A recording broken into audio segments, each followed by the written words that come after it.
One of the reasons why I decided to run is because I found that our representatives aren't listening to us. They're not fighting for the things that are important to us.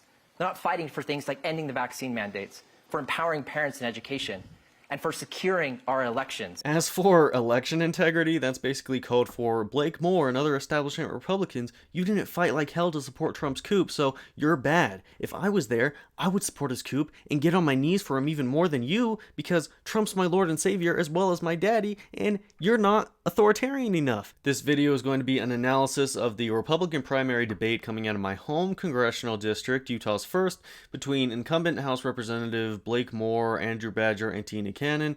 And for time, I won't be responding to everything said in the debate, and for time as well, I'll only be responding to remarks from Blake Moore and Andrew Badger, just because I don't want this video to be 2 hours long, and I also think that Tina Cannon is the most dispensable among them. I think this will be a race between Moore and Badger as far as the top two vote getters on June 28th, which is when the primary takes place.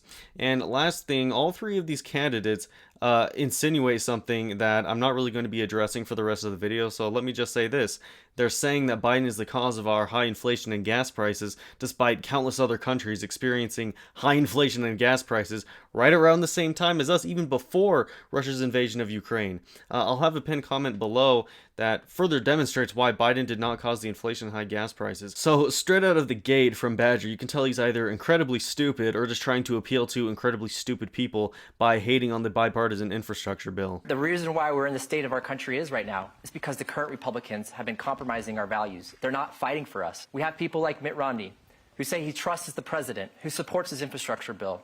Where are the results from that infrastructure bill? Firstly, I think someone needs to tell him that he's not running against Mitt Romney, and secondly, the infrastructure bill wasn't even signed into law until late last year, so of course you're not going to see dramatic effects not even a year later. Only about a fifth of the infrastructural investments is going to be used this year. This is going to be a 5-year process of upgrading America's infrastructure, which includes roads, bridges, rail, water systems, airports, broadband, and public transit systems. Our current state of said infrastructure is literally garbage on the world stage. Our infrastructure ranks 13th in the world according to World Economic Forum, and he wants to oppose this bipartisan infrastructure bill. We're supposed to be the greatest country in the world, and he wants to continue to neglect our crumbling infrastructure and make it even worse. That's just completely pathetic and completely, sums up Republican sentiment towards so many aspects of our country that we could improve and make great. But of course, they don't really care about that. And thirdly, because Democrats wanted this to be bipartisan, which was a mistake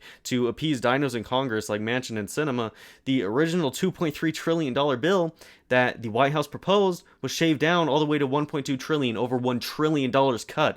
That's partly why we're not seeing much results. But is he calling out the source of the problem? No, but this is beyond him being a partisan hack. No, he'll go after Republicans for not illegally overturning our elections, but he won't go after them for being obstructionists and do-nothing politicians. One of the reasons why I decided to run is because I found that our representatives aren't listening to us. They're not fighting for the things that are important to us.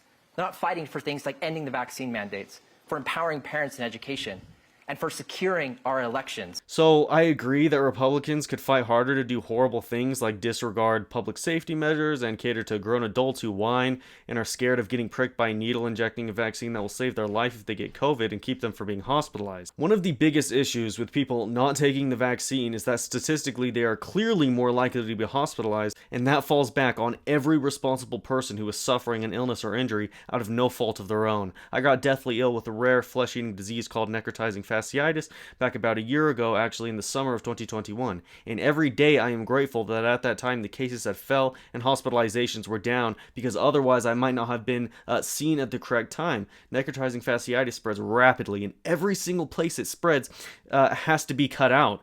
I am now mutilated and scarred for the rest of my life because of this disease, and as hard as this may be for you to think about, the infection was in my groin, damn near my genitals. If it weren't for cases falling and hospitalizations and hospitals not being infested with unvaccinated COVID patients, I could have had to get my genitals cut off, and there are many, many other quickly progressing diseases and injuries that could easily kill someone due to a delay in care, which happens all over the country when cases rise. Another thing that isn't considered is health professionals. You think they want to be rushing around quitting at a rapid pace during the pandemic as well because your unvaccinated ass is in the emergency room due to COVID? Do you not realize how much harder that makes their already extremely difficult lives? The utter disrespect for health professionals among anti-vaxxers and most Republicans is despicable. So yes, there should be vaccine mandates. It shouldn't be a personal choice to cause your fellow Americans to suffer and even die because your barber or aunt or whoever is pushing crazy conspiracy theories about the vaccine changing your DNA or something. Now, as for empowering parents in education, I think it'd be pretty empowering to make sure their children aren't being shot in the head and spreading warm blood from their dead classmates all over them to avoid being murdered by some psychopath who easily got an AR-15 decided to kill soldiers and terrorists. Gun control is talked about a little bit later, and the whole woke teacher agenda or critical race theory thing isn't a big part of this discussion, so I'll just quickly say, I can't stand the hamstringing of teachers and regulation of what they can and can't teach. Their lives are hard enough, and most of them are doing a great job with what they know. That being said, of course there needs to be some changes, as there is, for example, very damaging misinformation being disseminated at schools about nutrition that goes against science and promotes childhood obesity, as well as programs in school that literally brainwashes kids to be okay with the needless exploitation, torture, and murder of innocent animals. So I agree there needs to be changes in that department, but we certainly shouldn't be banning books or asking teachers to do ridiculous things for usually bigoted right-wing extremist parents. As for election integrity, that's basically code for Blake Moore and other establishment Republicans. You didn't fight like hell to support Trump's coup, so you're bad. If I was there, I would support his coup and get on my knees for him even more than you, because Trump's my Lord and Savior as well as my daddy, and you're not authoritarian enough. Basically, there's absolutely no evidence of voter fraud, and this whole narrative is just a lie, partly made up of people and politicians who are actually stupid enough to believe in the big lie, partly because it's a coping mechanism for someone who idolizes losing, and it's partly made up of people smart enough to know that the election wasn't stolen somehow, who just say that because they want to own the libs or avoid being called a rhino and get support for running for public office. Or Badger Lies, I'd say, is in the second category I mentioned. He seems very performative, which as far as I can tell is pretty easy to see because he doesn't appear to be a very good actor. But one of the things I respect most about Blake Moore is that he never fell for the big lie or supported Trump's effort to overturn the election. Obviously, I wish he did speak out about it more strongly, though. When I attended Blake Moore's town hall, he did compare Trump's attempted coup to the Democrats' milquetoast common sense voting rights bill, which I thought was outrageous, so I don't want to give too much credit to Blake Moore. Now prepare your ears for Badger whining about President Biden supporting a country which is being invaded when their civilians are literally being raped in some instances and bombed to all hell by Russia. And we just spent $40 billion, including from our Utah delegation, to send to Ukraine. We could have spent $40 billion here at home and building our own infrastructure and taking care of our own American families instead of wasting it abroad. Well, where we have troubles here at home. Well, people in the first district aren't able to afford gasoline. Well, they have trouble, worried about what their children are going to learn in school. Well, they don't have the confidence like they should in our elections. Yeah, so instead of defending a more democratic country, more in line with Western values from authoritarian Russia, we need to make America more like Russia by rigging the elections. Who in Utah is concerned about election integrity? The Democrat congressman from Utah's 4th District, Ben McAdams, who won in 2018, lost in 2020, and Republicans won across the board in the state as far as the federal level. If 2020 was the year that the Democrats were going to steal things, why didn't they steal that seat for Ben McAdams or across the congressional level? Democrats barely won the Senate and their House majority narrowed. Utah's elections are just fine. Elections in other states are fine as well. But because these other elections don't go so good for Republicans can get upset, their feelings get hurt, and they want to take away our democracy. That's exactly who Andrew Badger is, and people who support policy like what he's dog whistling don't even care about democracy at all. They say America's a republic, not a democracy. Well, guess what? We're a representative democracy by definition. We elect people to represent us and fight for us in Congress. That's exactly why these people are even having this debate. People say America's a republic as if that's mutually exclusive with democracy. No, we are a democratic republic. And to say you hate democracy but love America is just an oxymoron, because democracy is one of the core principles of America. And they're calling themselves patriots? You might as well call yourself a loyalist because you're in favor of the type of government monarchy Great Britain was embracing around 1776. A guy confronted on Twitter said he wanted a Trump monarchy at this point and he had an American flag in his name. That's not American, that's treason. Now, they got into Ukraine talks again after this, and Moore actually served as the voice of reason and defended why he supported the $40 billion Ukraine aid bill. The $40 billion, it's an easy thing to be able to talk about from the sidelines, but when you're in this role, you have to stand on your own 2 feet. right? Nearly half of that money is coming back to replenish our own Department of Defense. Again, I'm very strong support of our military. So there's a replenishment aspect to that. Then there's a matching aspect to that. This fight against Putin, he's the aggressor. It has to stay in Ukraine. The second that trips over into Poland, into any of our Article 5, he violates Article 5, we're in a fight that we do not want to be in. We're putting boots on the ground, our servicemen and women at risk, and we're going to be spending a ton more money. But we've got to be able to support Ukraine to be able to go back and fight the aggressor and Putin. And we've seen that. For years leading up to this, we've been training their military, right? We support them now. We save countless dollars and we save lives, particularly with ours, but also our NATO allies. This administration has gone through mission creep. We went through defending the territorial integrity of Ukraine to now trying to weaken and defeat Russia. This is the recipe for a global war. The funniest thing about that last clip is Badger with that weird look on his face, acting like it's completely ludicrous that we'd want to weaken and defeat Russia. Yes, an authoritarian country who rigs their government's elections and attempts to murder and imprison political opponents, who just invaded and is actively invading a sovereign country with 40 million people, who bombed a maternity and children's hospital, causing suffering and bloodshed everywhere they go, should be weakened and defeated. And he's going after Biden and Blake Moore and being complicit in the president having the strength to take up that fight.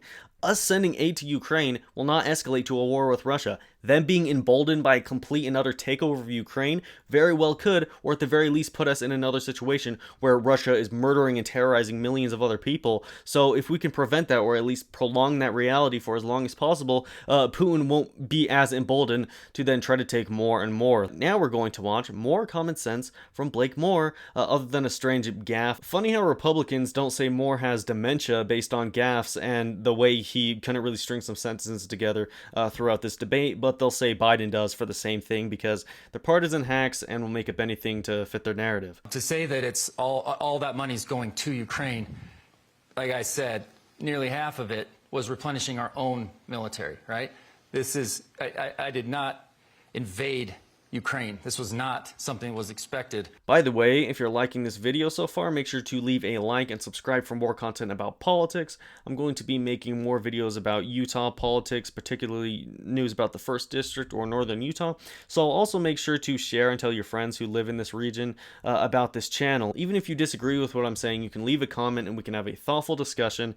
It's vitally important that we're engaged in speaking about these issues, and we'll be a better informed district, state, and nation at large if we support independent political commentary that we can interact with and think about. We can mobilize around issues we have common ground on and fundamentally change this country. Thank you. I was just in West Box Elder with a whole bunch of dry farmers, and hopefully the precipitation we got over the weekend is going to help a little bit of that. But we have a major wheat shortage that's going to happen, and it's going to be imminent, and there's going to be some pain going on with some of our food shortages coming up. We have to figure out a better solution for our water.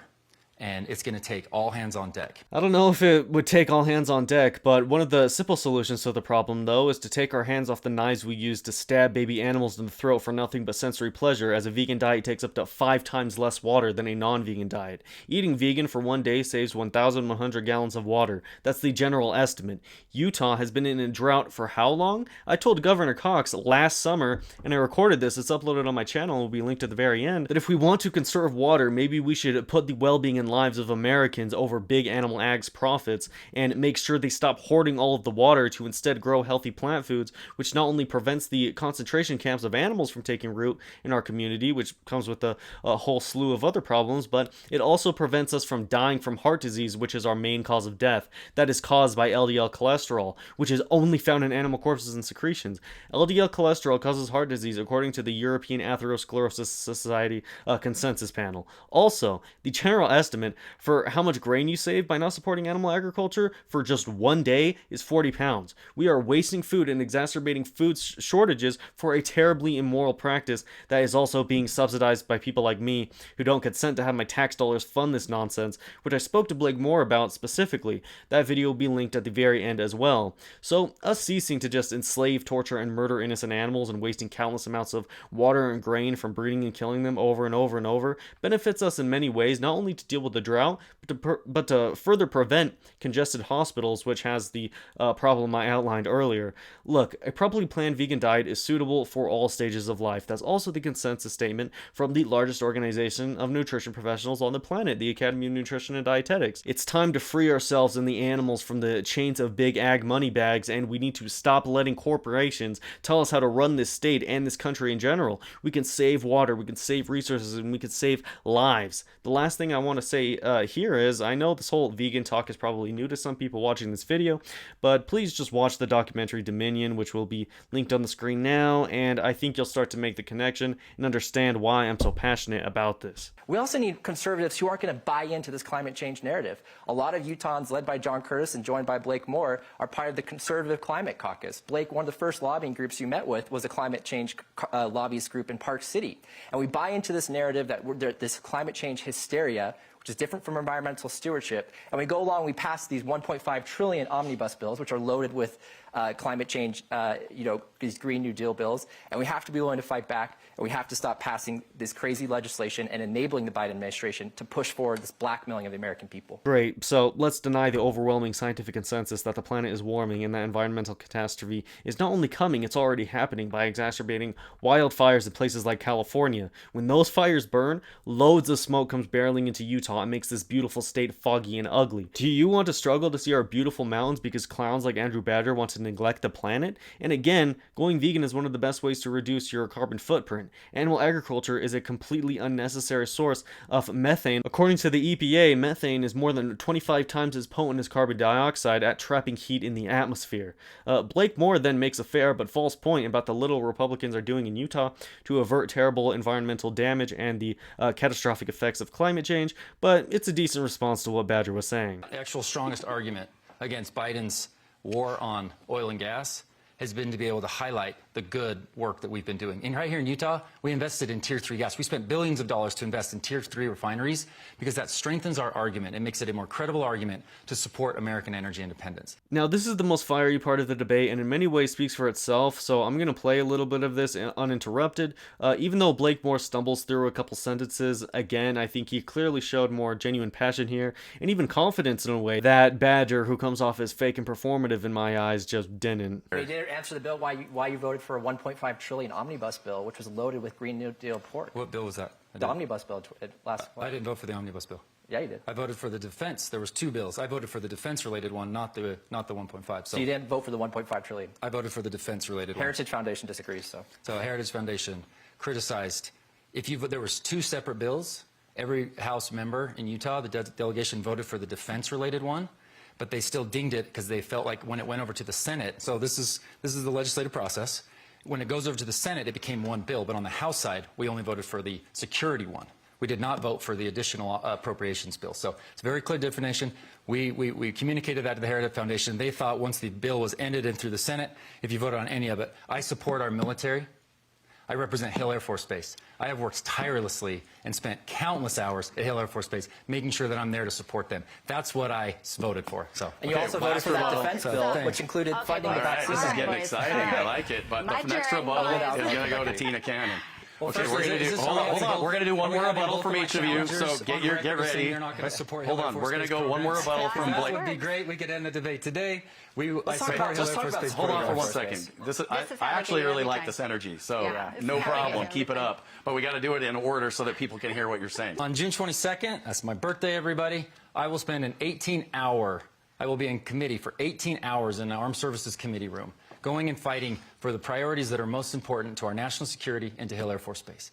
Countless hours. That has been done for decades in this district, okay? So when the security bill comes up and the NDAA is on the table, that is something I support. The entire House delegation supported it that way. I did not vote for Democrats' appropriations bills. Thank you. Andrew Badger. I mean, you were saying all year you were going to vote for this infrastructure bill. At the last minute, you decided not to because you didn't get some assurances on the Build Back Better bill. That's an interview you've put forward. And I want to talk about the National Defense Authorization Act because we had conservative Republicans in the House Freedom Caucus who were not willing to fund that, vote for that NDAA until they removed the vaccine mandate from it and defunded it, like Mike Lee sought to do with the continuing resolution. We had our representatives who didn't support them in that cause. And so I would argue that you haven't been fighting for the Hill Air Force Base like you should have. Final rebuttal, Tina Cannon. I never realized I wasn't prepared to be criticized twice for a bill I'd never voted for. Build Back Better was never a good idea. Like that bill had government programs that would have lasted decades. Supported it. Right? I had nothing to do with Build Back Better. There's an infrastructure bill and there's a Build Back Better bill. Those are two completely different bills. Build Back Better is fundamentally different than infrastructure. So I don't know what, like, I'm a little confused right now. You supported the infrastructure one, not the Build I did Back not Better. support the infrastructure deal. Yeah. Remember, I voted against it. I If three voted no on the Democrats infrastructure voted bill, for it, you and the said you Build would Back vote for it. Better bill was squashed. Right? So those are. Yeah, I know there's a lot going on this last year, but I've been in the thick of it, and I am very proud of my record. And the I voted results no speak on for it. infrastructure, That's the job. and Build Back That's the Better job. was never a good idea. So, to be clear, what Blake Moore was saying was correct. According to the Salt Lake Tribune, the $1.5 trillion omnibus spending package passed by Congress in March was at issue. That bill funds the federal government through September. In the House, the measure was divided into two parts. Moore voted for the half that contained $42 billion increased defense spending and an 11% increase in Department of Homeland Security spending. Badger also claimed Moore supported the massive infrastructure bill that passed the House earlier this year before voting against the bill. When asked to clarify his claim that Moore supported Build Back Better, Badger pointed to a December interview with Moore. At the time, Moore signaled he would be inclined to support a modest bipartisan infrastructure bill. The smaller bill had the backing of Mitt Romney if a handful of House Democrats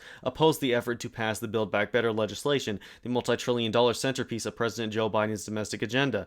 If you can remember, Biden and the Democrats wanted to pass infrastructure, then Build Back Better, so you'd understand from a Republican standpoint why that's perfectly sound reasoning for opposing the infrastructure bill, until you get assurance that by passing the infrastructure bill, the bill you don't want to pass won't pass, or you're at least doing what you can to hold up the further legislation. Biden's now mostly dead agenda was a package deal comprised of separate bills, the Build Back Better and the infrastructure. So Badger and Cannon completely showed themselves to be fools there. Now let's hear what Andrew Badger has to say about the recent mass shootings that have been happening in America. We can't let the left try to weaponize politically to score an advantage on these tragedies. The reality is evil exists, and they're going to find a way, evil people are going to find a way to kill others. That's what we saw happen in Wisconsin. We also need to harden our schools.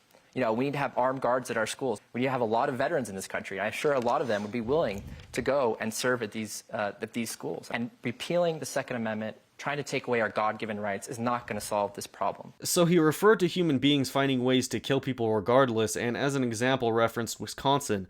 I'm guessing he's referring to what happened in Waukesha when a man drove through a parade and killed 6 people and injured dozens of other people, but this example shows the complete idiocy of Badger and the mainstream Republican position. I could just as easily say, well, people are going to drive illegally, get their hands on a car, and if they want to run a bunch of people over, you know, they're going to do it anyway, so let's just not require people to know how to drive and get a driver's license to legally operate a motor vehicle.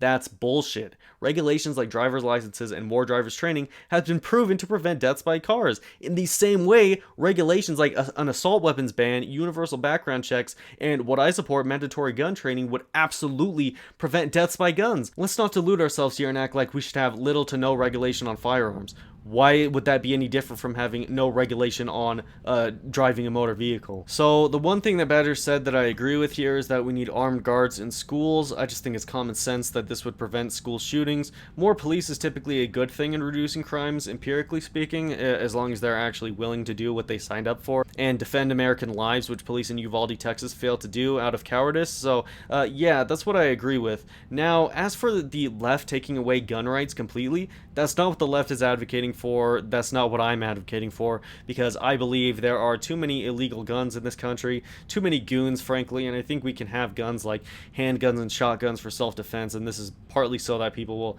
trust having government officials like armed guards protecting their communities. I want armed guards in more places than just schools. I don't want any shooter to walk into a building and be unopposed as far as someone else with a gun. Not only should people carry guns when they're trained and don't have certain mental health problems to oppose shooters, but there needs to be armed guards everywhere. But to make sure Americans trust that the government will not abuse this power of having more law enforcement around, we have to let them have guns, as well as for their own inherent sake against criminals. Now watch Blake Moore take a subtle dig at Badger. I think he nails it on the head in saying Badger is about artistry instead of substance. Badger is clearly performative, as you'll also get the feeling of in his closing statement if you're anything like me. Ever since taking office, I have made a strong focus on substance over artistry. Utahns, we've always been about substance, gas prices, inflation. Americans are recognizing it. President Biden has flat out earned his low approval rating. Just to be clear, a big reason why Biden's approval rating is where it is due to younger and more progressive Democrats and those on the left opposing him for being too conservative. But of course, more, either left that out or is just denying it because that crushes his narrative of the frustration being that Biden is too liberal. No, dude. Turnout among Democrats is lower than 2018 because he moved to the right, not to the left. Keep in mind, AOC was elected in 2018 and Bernie Sanders almost became the Democratic nominee in 2020. Progressive values has the support of a massive swath of the Democratic Party and frankly a massive swath of the general public when you actually look at things like student loan forgiveness and all these sorts of progressive values that everyone wants to call radical. Many Americans are looking at Joe Biden saying, you're not doing enough. He doesn't have a low approval rating because everyone is stupid enough to think he's the cause of high inflation and gas prices, which are high globally. You think at the start of his term, where his approval rating was actually pretty good in the low 50s, that tons of Trump supporters were supporting him? No, the hard conservatives opposed him all of this time. What's changed is that the progressives have gotten mad at him, and to be fair, some naive moderates and independents are actually, unfortunately, stupid enough to think Biden somehow caused the high gas prices and inflation. Now watch this cringe. Our country is in a state of crisis, and our current representatives aren't acting like it. The question before us today is not necessarily one of goals, it's of means. Do we take the Mike Lee America First approach and defund this government if necessary to remove illegal things like the vaccine mandate? Or do we throw our hands in the air and say we're the minority government? There's nothing we can do. The question before you, the voter, is, are you satisfied with the direction of our country?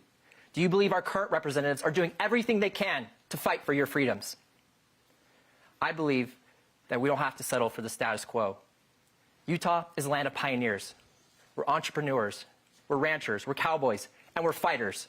And now is the time to stand up and fight back to save our country. Not just for us, but for our children, so that we can hand them the gift of our nation better than the one that we were given. That is what we're fighting for. That is our aim, that is our goal, and that is what I ask for your support in. I believe freedom will win. I believe we can do this. God bless Utah. God bless the United States of America.